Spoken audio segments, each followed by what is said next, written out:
for these voice actors helping me voice this video. If you'd like to be a voice actor, just comment below. Now, let's get on to our video. This is not a warning. This is a Super Chad alert. The name of the YouTuber Mr. Cheese is the new hot topic on the street. If you have not heard of Mr. Cheese, then get out under your rock and go subscribe to Mr. Cheese. Now, let's get back onto our daily history lesson. The Great War, an interesting war, and followed by the not-so-great war. But we're here to discuss the history of the Great War. And how did this start, you may ask? Well, let's head all the way back to the Balkans. Well, actually, the war didn't start because of the Balkans. It was actually because of... The Balkan crisis began in 1874. That year, Bosnia and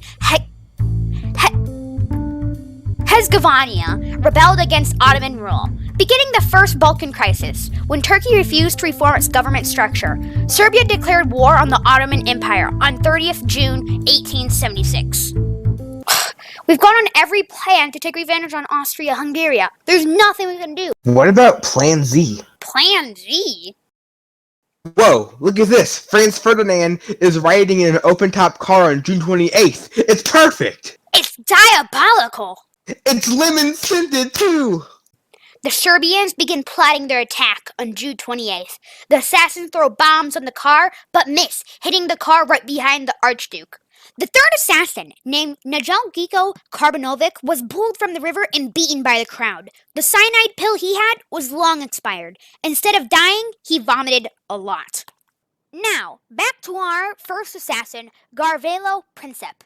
Oh, mate, you look very stressed. Were you in the bombing? I'm sorry to hear that, lad. Do you need help?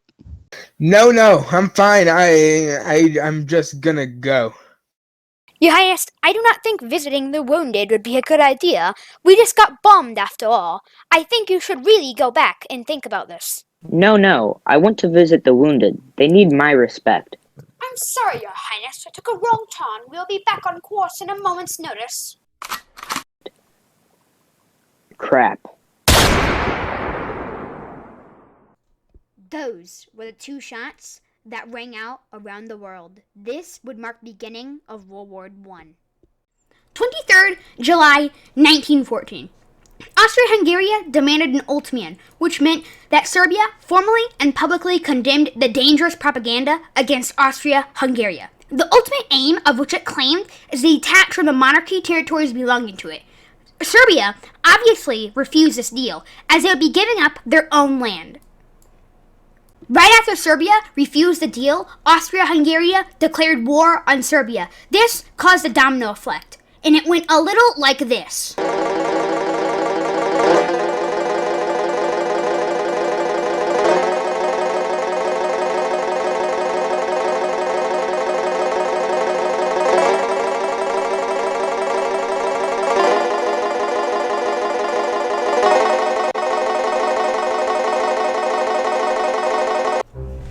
After all heck broke loose, Germany, Italy, and Austria-Hungary made the Triple Alliance, but one of them was an imposter. Back to that later.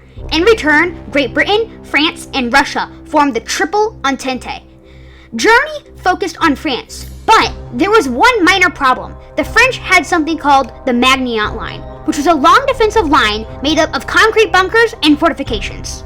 To get behind this, the Germans did this. Hey man, there's this thing called the Maginot Line. It's kind of crazy. Can we just move our forces through you to kind of cut through that? You shall not pass! That was kind of rude, man. Can we please move? You shall not pass! Hey, bro, I'm just trying. You shall not pass!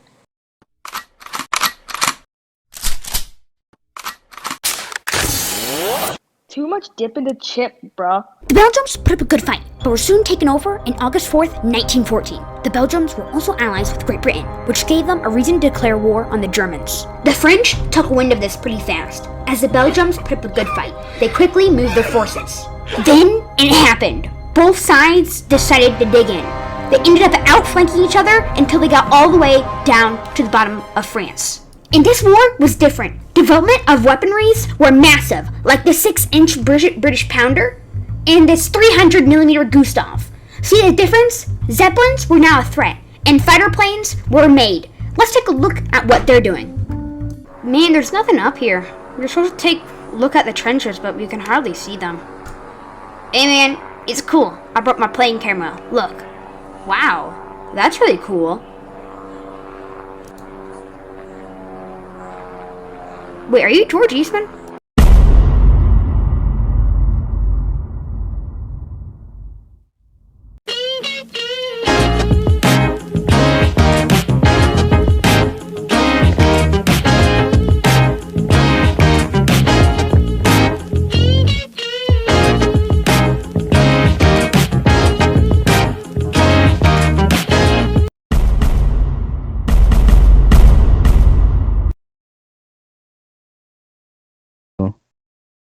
One. Oh, mate, you look very stressed. Were you in the bombing? I'm sorry to hear that, lad. Do you need help? 23rd July 1914.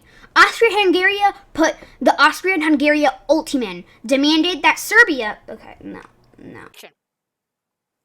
Whoa, look at this. Franz Ferdinand. Shoot. Hello everyone, welcome back to the Pineapple Podcast. Oh, mate, you look very stressed. Were you in the bombing? I can't do it. And the 23rd of July... No, wait, hold on.